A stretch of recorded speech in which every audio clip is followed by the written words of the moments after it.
Volto a agradecer, o apoio da Uni Santana, através do irmão Leonardo Placucci, que nos cedeu as instalações, a NASA, Laboratório de Diagnóstico de Saúde, a Promode Santa Ângela, Serviço de Ambulância, Amplitude, Agência de Viagens, ICAMP, Marcas e Patentes, BS Publicidade, Il Vino Venerabile, Cave Antiga, Nortegraf, Gráfica e Editora, Fani Metais e Acessórios Sanitários. Sem som. Bem, os expositores, a Gazeta Maçônica, a Trolha, Horus Certificação Digital, Amplitude e Agência de Viagens, Gold Star Joias, 3 Pontos e o Café Prima Qualità. Os fornecedores. O irmão Daniel, que está filmando ali pela DDJ Multivisão, Bravíssimo Massas e Truck do Boteco. E o apoio, Instituto Acácia, Shriners Club International de São Paulo, Ordem Demolê, Amanda Eventos e sob a coordenação executiva do irmão Edson Salles. Dito isso, vamos montar a mesa da terceira conferência. Eu peço para o irmão José Renato dos Santos, por favor, presidente da CAO, que suba a mesa.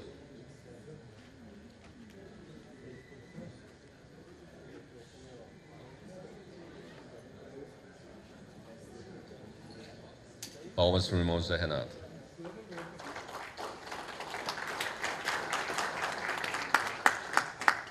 Vou pedir também para o irmão William Almeida Carvalho, que é o conferencista, que suba a mesa. Cadê o irmão William?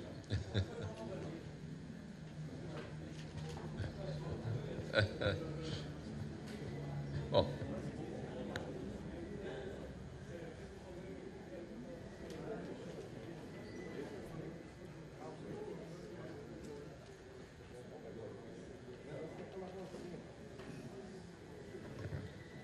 Vou pedir para o irmão Hélio Figueiredo que suba a mesa, por favor.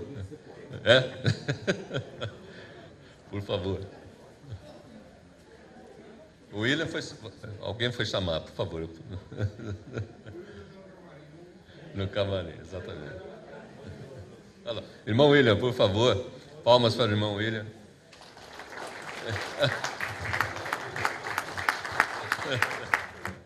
O irmão William Almeida de Carvalho, 71 anos, casado, natural de Uberaba, Minas Gerais, sociólogo, historiador, jornalista, empresário, pós-graduado em administração pública e doutor em ciência política pela Panthéon-Sorbonne, membro do Instituto Histórico e Geográfico do Distrito Federal e da Academia de Letras de Brasília, vice-presidente da Academia de Letras e Artes Buziana, em Búzios, ex-secretário de Estado do Distrito Federal, ex-subchefe do Gabinete Civil da Presidência da República, Escola Superior de Guerra, ESG, 20ª CAEP, turma JK, Rio de Janeiro, 1993, professor e conferencista da Associação Brasileira de Orçamento Público, ABOP, e da Associação Internacional de Pressuposto Público, ASIP. Obreiro da loja Equidade e Justiça, número 2336, grau 33, deputado federal maçônico, sócio fundador da loja de pesquisa do Grande Oriente Brasil, ex-venerável mestre da loja de pesquisas maçônicas do Grande Oriente do Distrito Federal, Grande Oriente do Distrito Federal, ex-secretário de Educação e Cultura do Grande Oriente do Distrito Federal, Grande Oriente Brasil, ex-diretor da Biblioteca do Grande Oriente Brasil, ex-presidente da Academia Maçônica de Letras do Distrito Federal, membro da Academia Maçônica do Brasil e da Academia Maçônica de Letras da Paraíba, como membro correspondente, também como membro correspondente da Loja de Pesquisas Quattro Coronati de Londres, da Scotch Rite Research Society, da Southern California Research Lodge, da Philatelic Society, da Masonic Library and Museum Association, representante do Grande Oriente Brasil em congressos maçônicos internacionais em Santiago do Chile, Edimburgo, na Escócia, e Gijón, na Espanha. coordenador do primeiro curso de pós-graduação em História da Maçonaria do Brasil na Universidade do Distrito Federal, em 2012. Presidente da banca universitária, que aprovou as teses do referido curso, candidato a grão-mestre adjunto do Grande Oriente Brasil nas eleições de 2013. Por fim, presidente do Conselho de Administração do MDF Energia e Agronegócios, empresário na área de energias limpas, eólica, hidrelétrica e resíduos sólidos urbanos e agronegócios. Então, eu passo agora a palavra para o nosso irmão William.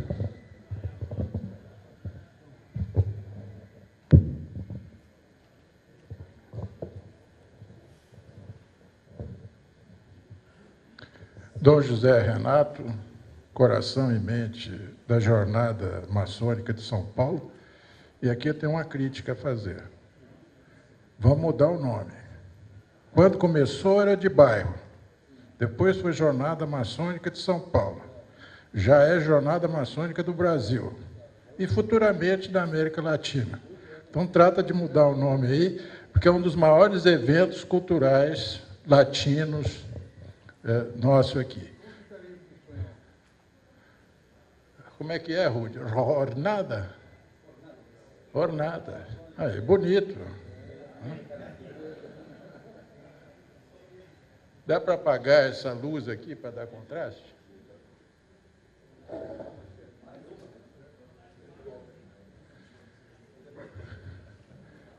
Bom, o título seria Análise Política da Conjuntura Brasileira. Isso talvez não atraísse muita gente, mas porque Dilma caiu, falou, não, isso aí eu quero ver. Isso aqui é a marca fantasia do sistema.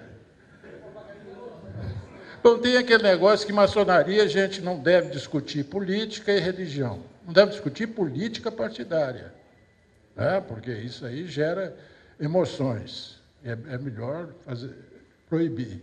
E religião, obviamente. Mas aqui nós vamos discutir políticas públicas. Isso tem que ser discutido obrigatoriamente. Pedaladas. Por que Dilma caiu? Pedalada foi o pretexto. É igual ao Capone. Al Capone caiu por causa do negócio de imposto de renda nos Estados Unidos. Quer dizer, porque mexeu? Não. Para você pegar é difícil, tem que arranjar um pretexto aí. Então, as pedaladas foram o pretexto. O temário, o que é? Introdução, nova estrutura social, 4 conceitos, redes sociais, interinidade do Temer, impeachment e governo Temer e cenários. Introdução. Em ciências sociais, nós não temos telescópio nem microscópio, nós temos conceito. Então, o conceito tem que iluminar as áreas escuras da realidade. Se não iluminar, joga o conceito fora e arranja outro. É fundamental o conceito para começar a entender a problemática social. E eu aqui não quero que vocês aceitem as minhas respostas. Adultos já têm uma estrutura de valores cristalizada. O que eu quero é criar insights na cabeça de vocês. Eu estou numa idade que eu busco insights. Eu vou a um filme. O enredo é interessante, mas eu estou querendo que o filme mexa na minha cabeça. Eu leio um livro, eu quero saber insights que ele crie na minha cabeça. Por exemplo, eu leio Shakespeare, Hamlet, de 10 em 10 anos. O Hamlet que eu li há 10 anos atrás me dá insights, me deu insights. O Hamlet que eu leio hoje, a história eu estou cansado de saber, me dá insights. O Hamlet que eu vou ler daqui a 10 anos, eu espero viver 120 anos, viu, gente? Estou preparando para isso inteiro. Nos próximos 10 anos, vai me dar outros tipos de insights. Então, o que eu quero aqui com vocês é criar insights na cabeça de vocês. A resposta, vocês podem ter uma resposta diferente da minha, porque vocês podem ter outra estrutura de valor. E com os insights para a gente romper paradigmas. Dom Rudy Barbosa já falou hoje sobre os paradigmas. Nós temos que quebrar alguns paradigmas maçônicos, senão a maçonaria começa a definhar. E no Brasil é o seguinte, precisa despertar sonhando eternamente, né? E a gente, às vezes, não tem noção disso. Outro dia eu assisti uma palestra de um irmãozinho nosso falando 2 horas sobre os 3 pontinhos, o significado esotérico e universal dos 3 pontinhos. Não tem significado esotérico, não é universal. Se você chegar para uma secção com 3 pontinhos, o que é isso? Isso é francês, pô, e nós bebemos. Os 3 poderes e a Lava Jato. Nós temos lá a informação, que são captadas pelos sentidos. O que gera o conhecimento? É quando eu ligo aqueles pontos. Aí eu começo a ter informação. Hoje nós tivemos uma palestra que nós assistimos. Cadê o irmão aí do Neurociência? Está aí? Muito interessante, quer dizer, que causa emoções. Então, a informação, se fosse normal, geraria aquele tipo de conhecimento quando eu ligo os pontos. Alguns maçons, ou maçonólogos, ou místicos, têm a informação, eles ligam uma ideologia ou uma teoria conspirativa da história. E aí é seletiva. Os dados que eu vou receber passam por uma série de filtros que confirmam sempre aquela hipótese minha necessária. Não vai dar tempo de falar aqui, porque o tempo ruge, senão eu contaria uma história de dissonância cognitiva para vocês. Então, como é que a gente quebra paradigma? Aquela teoria conspirativa, a gente tem que tirar aquilo. No curso que nós estamos estruturando sobre pós-graduação em História da Maçonaria, nós vamos quebrar paradigmas. Porque tem os mitos maçônicos. Jacques de Molay é um, Irã Abif é outro, e assim sucessivamente. Tem que quebrar isso. Outro dia nós estávamos conversando com o pessoal da Hebraica, de Jerusalém. Nós vamos para o Brasil para aprender sobre Essênio, porque vocês conhecem tudo sobre Essênio, nós aqui não conhecemos nada. Quer dizer, é teoria conspirativa, né? Para ver se o conhecimento, então, se faz. Classe média.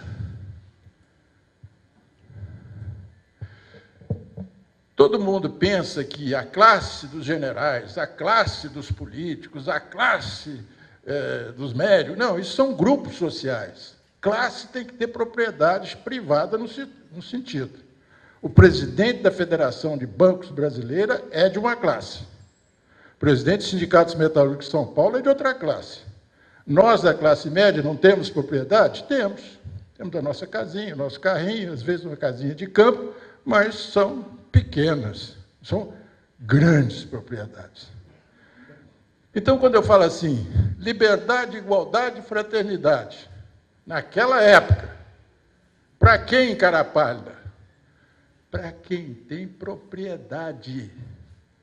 Liberdade entre os proprietários, igualdade entre os proprietários que conseguem entrar no pôquer político.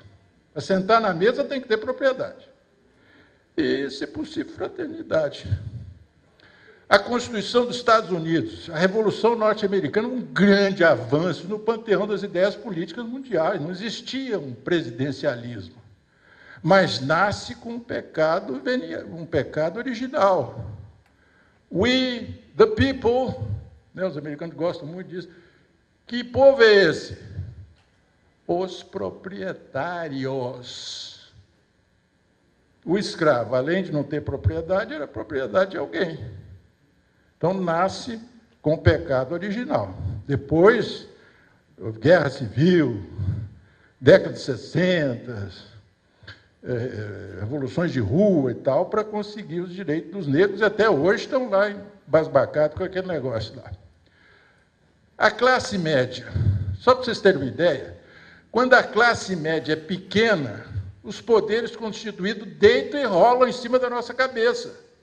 Olha lá, em 1990, a classe média brasileira era 18%. Em 2004, 30%. Quando é pequenininha, deita e rola. Os poderes constituídos do Estado e da sociedade não respeitam. Então, é o seguinte, nos países desenvolvidos, no mínimo 90% e alguns a 95% são de classe média. Olha a diferença brutal. Você tem que aumentar a classe média, porque um dos valores da classe média, o que é? Educação. Eu não vou deixar muito dinheiro para meus filhos, porque eu não tenho, mas vou dar educação. Vou dar uma boa universidade, vou fazer isso, fazer aquilo. Valores da classe média. Então, lá, com 18%, é muito pequenininha. E hoje, Quanto é que está? Já está em 54%. Aí já começa a Lava Jato, informações, já começa a ter espaço para o país se modernizar politicamente. Porque quando é pequenininha, faz e desfaz e fica por isso mesmo.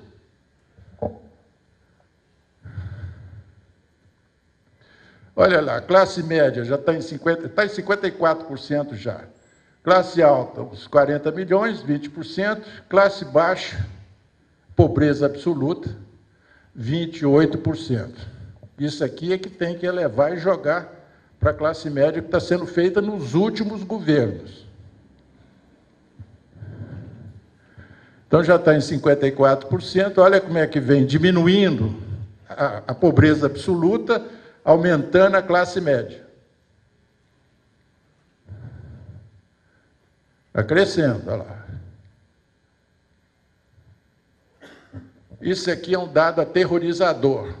A tiragem média de jornais brasileiros por dia são 8 milhões de jornais, para uma população de 205 milhões de brasileiros. De 205 milhões, somente 8 milhões leem jornal diariamente. Acho que Tóquio deve ter mais gente que lê jornal do que em todo o Brasil, na cidade de Tóquio. Vamos ver se essas mídias agora vão corrigindo isso.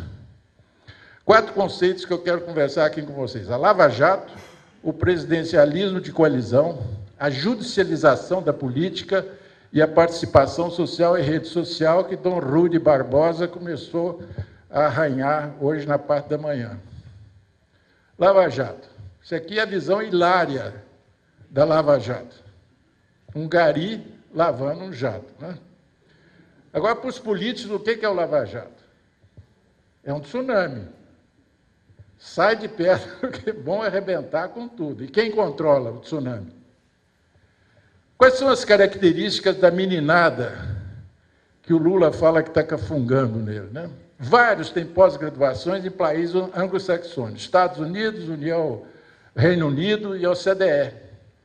São globalizados, são internalizados, têm conexões com os promotores da Suíça, com os promotores ingleses e assim sucessivamente. Não é como o promotor convencional da outra geração, o juiz de outra geração. O Moro tem pós-graduação em Harvard. Ninguém passa por Harvard impunemente. Em Harvard você tem curso de gestão de sistemas judiciários complexos. O que isso vai ter no Brasil, na escola de direito, daqui a uns 10, 20 anos, se tiver. Como é que opera um sistema? Ele está ensinando aos juízes como é que você opera, que os juízes não sabem, né? Vem de Coimbra, é aquele negocinho. Outro dia eu falei com o Polete, eu sou das arcadas. Eu falei, se fosse fazer direito hoje, faria na Fundação Getúlio Vargas, em São Paulo, que é a que está mais globalizada nesse sentido. Mas isso aqui é outro problema, vamos embora, que o homem já está me olhando ali meio de lado. Ninguém passa por Harvard impunemente, eles têm um conhecimento do common law, fora da nossa tradição, os advogados me corrijam aí se eu estiver errado. E aqui uma estatística brasileira que é igual a jabuticaba, só tem no Brasil. Quantas escolas de direito tem no Brasil?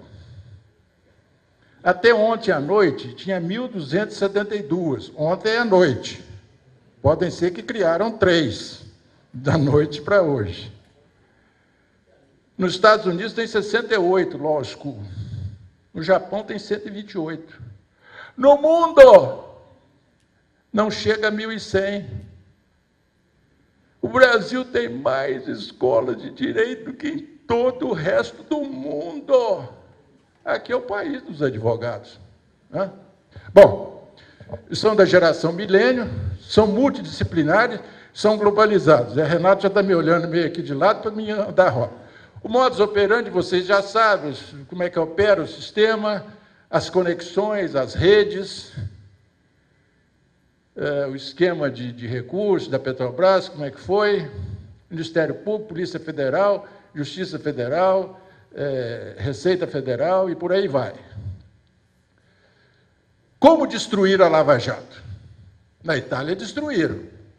Lava Jato começou a entrar no sistema político, arrebentou com os partidos políticos tradicionais italianos, aí houve um acordo multipartidário com o Berlusconi, passaram leis para segurar as mãos limpas italianas.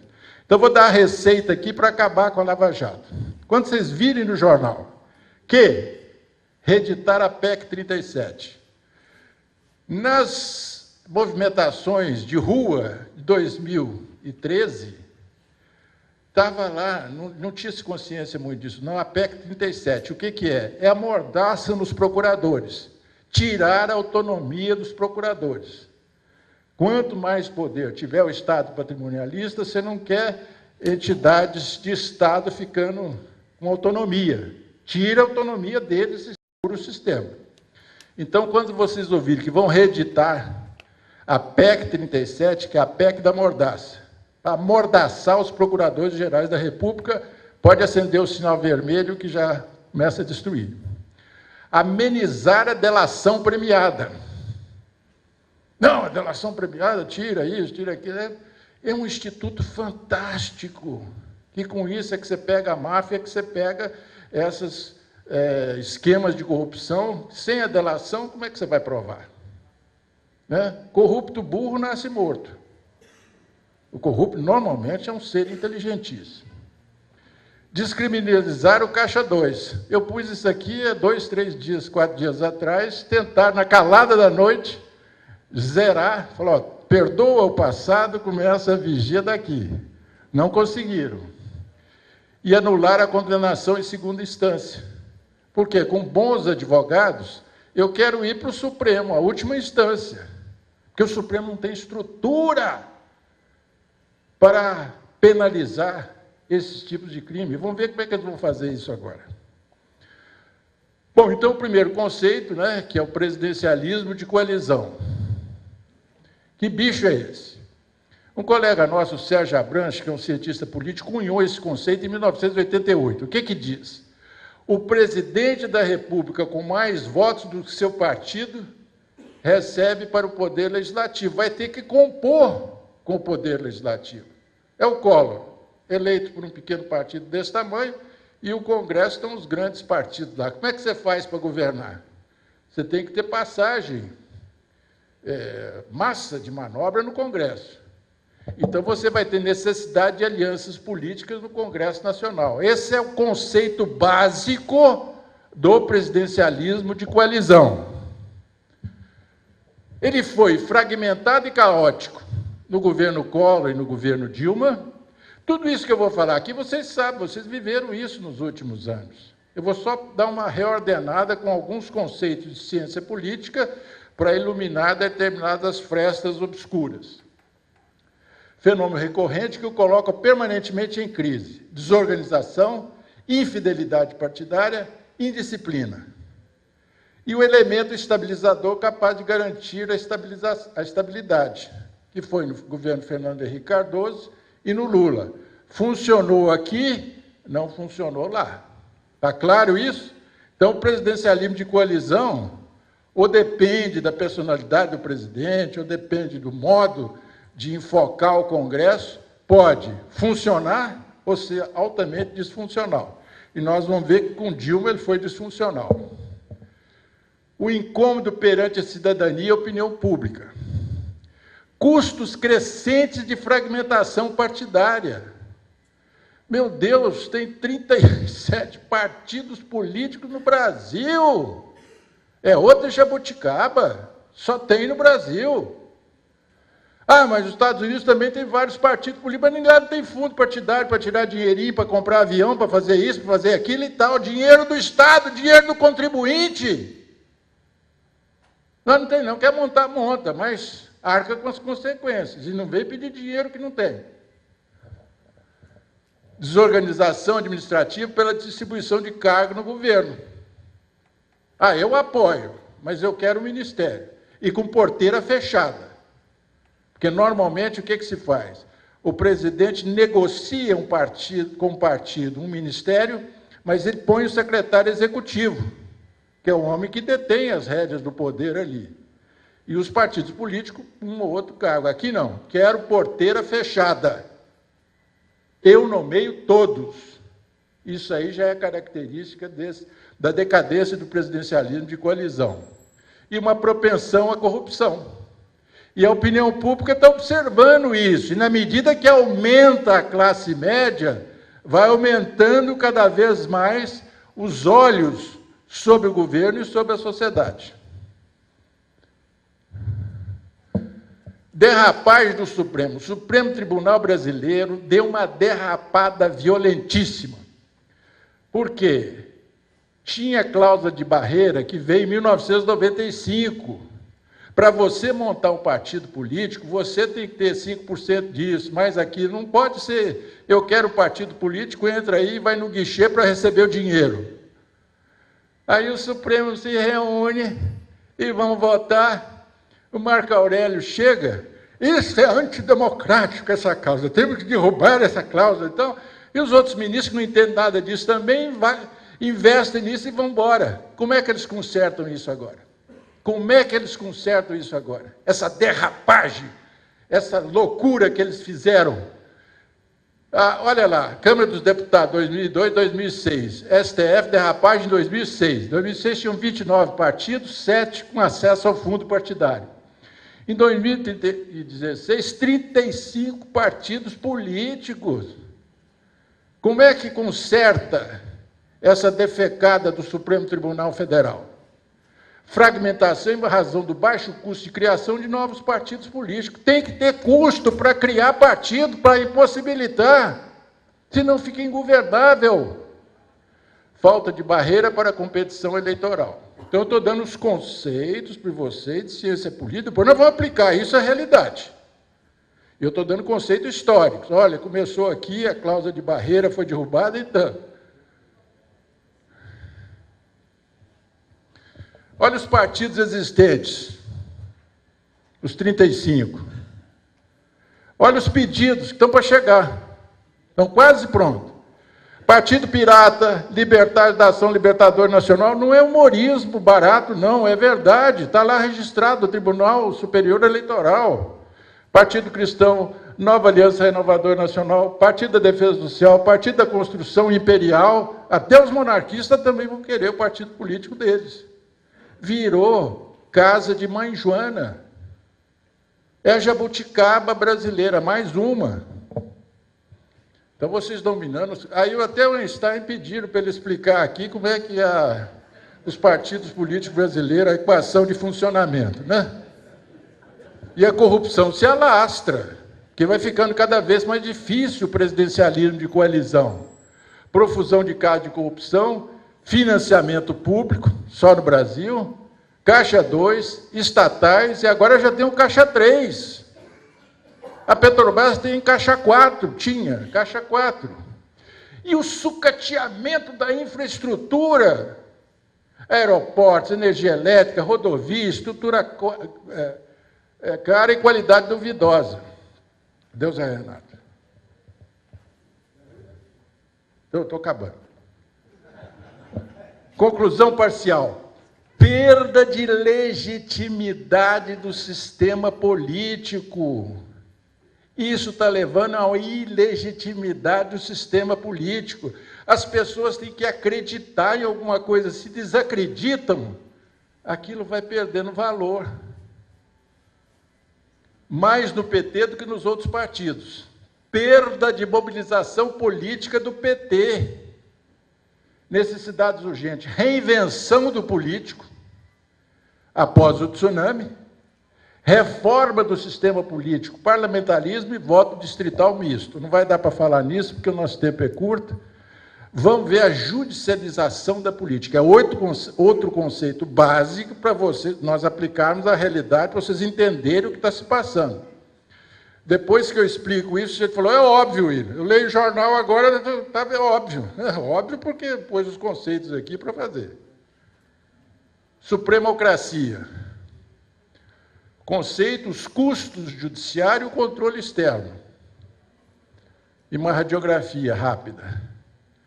O poder moderador no Brasil. O primeiro foi do imperador, no Império, do primeiro e segundo Império, estava na Constituição do Império, poder moderador exercido pelo monarca. Dos militares, quando veio em 64, no regime militar, os militares foram uma espécie de poder moderador para consertar as disfunções do sistema. Agora nós temos a supremocracia.